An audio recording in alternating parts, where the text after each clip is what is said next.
Myself Priya Singh Patel, Assistant Professor from ABC College of Education. Welcomes you all in your own channel PSP Education. आज का हमारा topic है principles of development, विकास के सिद्धांत। ये topic सभी teaching exams के लिए बहुत ही ज़्यादा इम्पॉर्टेंट है, इसलिए इस वीडियो के लास्ट में इस टॉपिक से रिलेटेड कुछ इम्पॉर्टेंट क्वेश्चंस दिए गए हैं जिसको आप सॉल्व करके अपना सेल्फ इवैल्यूएशन कर सकते हैं और ये जान सकते हैं कि आपने इस टॉपिक के संबंध में कितना सीखा। तो आइए शुरू करते हैं हमारा आज का टॉपिक प्रिंसिपल्स ऑफ डेवलपमेंट, विकास के सिद्धांत। हमारा पहला सिद्धांत है निरंतरता का सिद्धांत, प्रिंसिपल ऑफ कॉन्टिन्यूटी। इस सिद्धांत के अनुसार विकास एक निरंतर चलने वाली प्रक्रिया है।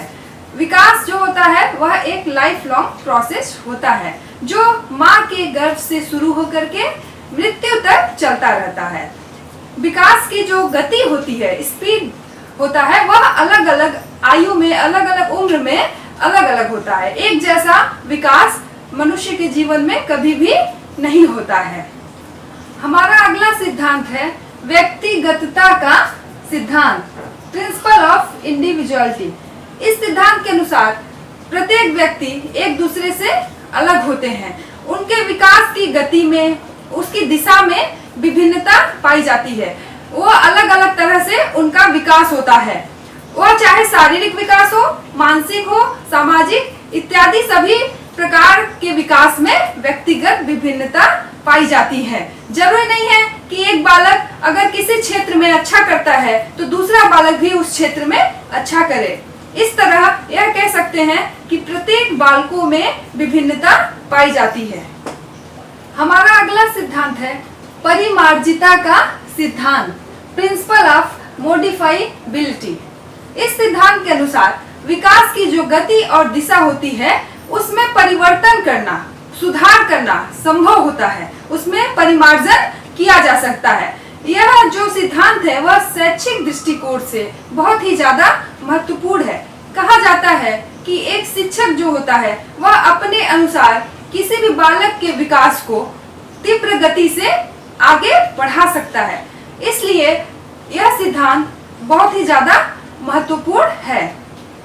आइए देखते हैं अगला सिद्धांत, निश्चित तथा पूर्व कथनीय प्रतिक्रम का सिद्धांत, principle of definite and predictable. प्रत्येक जो प्रजाति होते हैं, चाहे वह मनुष्य हो, चाहे पशु हो, चाहे पक्षी हो, सभी के विकास का एक निश्चित क्रम होता है, एक सामान्य क्रम होता है जिसके अनुसार ही उनका विकास होता है। जैसे मनुष्य का जो विकास होता है सबसे पहले वह गर्भधारण से शुरू होता है। माँ के गर्भ के दौरान उसका विकास शुरू होता है, उसके बाद फिर उसका जन्म होता है, फिर धीरे धीरे वह बड़ा होता है। इस तरह से उसका विकास होता है। विकास में पूर्व कथन संभव होता है, इसका मतलब है विकास में भविष्यवाणी किया जा सकता है। मनुष्य हो या पशु पक्षी हो, सभी के समान जो विकास का प्रतिक्रम होता है, पैटर्न होता है, विकास का जो निश्चित क्रम होता है उसको देख करके और वर्तमान में जो उनके गुण है उसको देख करके विकास की जो भविष्यवाणी होती है वह किया जा सकता है कि इस बालक का, इस मनुष्य का जो आगे का विकास होगा वह कितना ज्यादा होगा या कम होगा या बहुत कम होगा, इसका अनुमान हम लगा सकते हैं। जैसे पहले बच्चा बैठना सीखता है, फिर क्रॉल करना सीखता है, फिर चलना सीखता है, फिर दौड़ना सीखता है। चाहे वह भारत में हो, चाहे अमेरिका में हो, चाहे विश्व के किसी भी देश में हो, बालक के विकास का यही पैटर्न होता है। अगला सिद्धांत है दिशा का सिद्धांत, प्रिंसिपल ऑफ डायरेक्शन। विकास की एक निश्चित दिशा होती है, चाहे वह मनुष्य के अंदर हो, चाहे किसी पशु के अंदर हो। विकास दो दिशाओं को फॉलो करता है। पहला है मस्तिष्काधोमुखी विकास, सेफालोकॉर्डल डेवलपमेंट। इसके अंतर्गत बालक का सबसे पहले मस्तिष्क का विकास होता है, फिर उसके धड़ का विकास होता है, उसके बाद उसके हाथों का विकास होता है और सबसे अंतिम में उसके पैरों का विकास होता है। इसे हेड टू फुट अर्थात सिर से पैर की ओर विकास भी कहते हैं। दूसरा दिशा है निकट से दूर की ओर, प्रॉक्सिमो डिस्टल डेवलपमेंट। इसके अंतर्गत सबसे पहले बालक के शरीर के जो केंद्र के अंग होते हैं उनका संरचना और नियंत्रण होता है। इसके बाद फिर शरीर से जो दूर के अंग है उनका निर्माण और नियंत्रण होता है। इसीलिए कोई भी बालक सबसे पहले अपने शरीर के हाथ पैर के मांसपेशियों का नियंत्रण करता है, फिर उसके बाद वह अंगुलियों का संचालन करना सीखता है, फिर वह अपने शरीर के सभी प्रकार के संचालन में निपुण हो जाता है। अगला सिद्धांत है समान प्रतिमान का सिद्धांत, प्रिंसिपल ऑफ यूनिफॉर्म पैटर्न।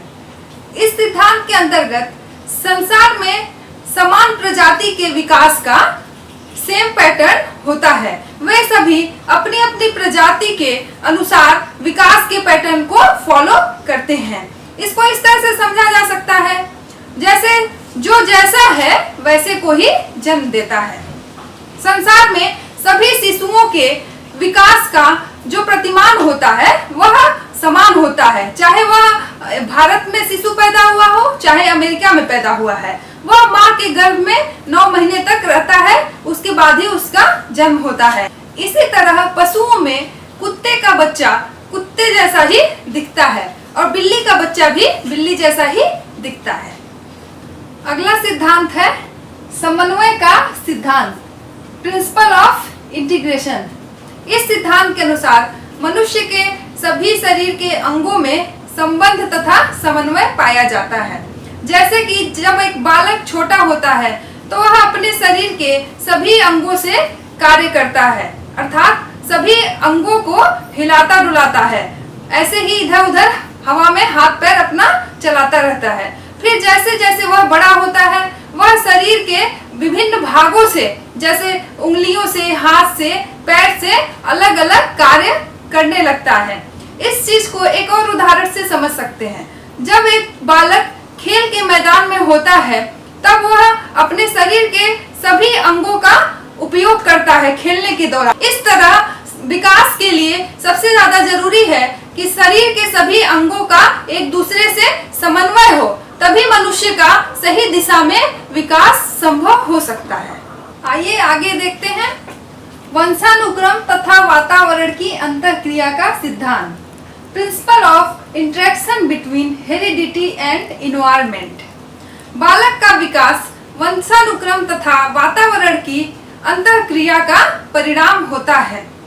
न केवल वंशानुक्रम और न ही केवल वातावरण के कारक बालक के विकास को सही दिशा और गति दे सकते हैं, बल्कि इनकी अंतःक्रिया के द्वारा ही बालक का संपूर्ण विकास किया जा सकता है। वंशानुक्रम बालक के विकास को एक सीमा में बांध देता है, जबकि वातावरण उसके लिए नए संभावनाएं खोलता है। दोनों के द्वारा दोनों मिलकर बालक के विकास को पूर्ण कर सकते हैं।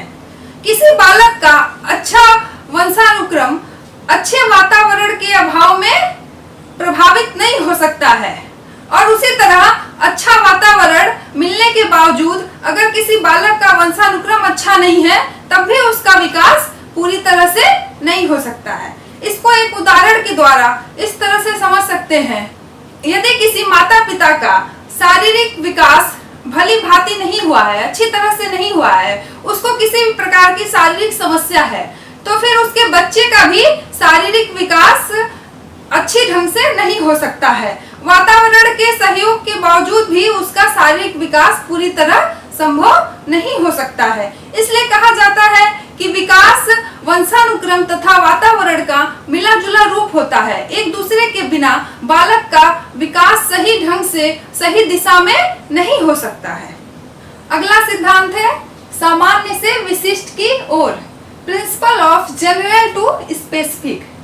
इस सिद्धांत के अनुसार बालक सबसे पहले सामान्य क्रियाओं को करता है, उसके बाद फिर वह विशिष्ट क्रियाओं को करता है।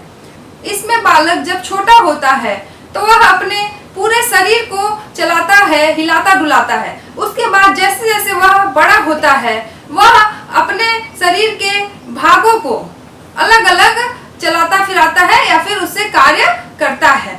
और फिर जैसे जैसे बालक की उम्र बढ़ती है उसके अंदर परिपक्वता आ जाती है और वह विशिष्ट कार्यों को करने लगता है।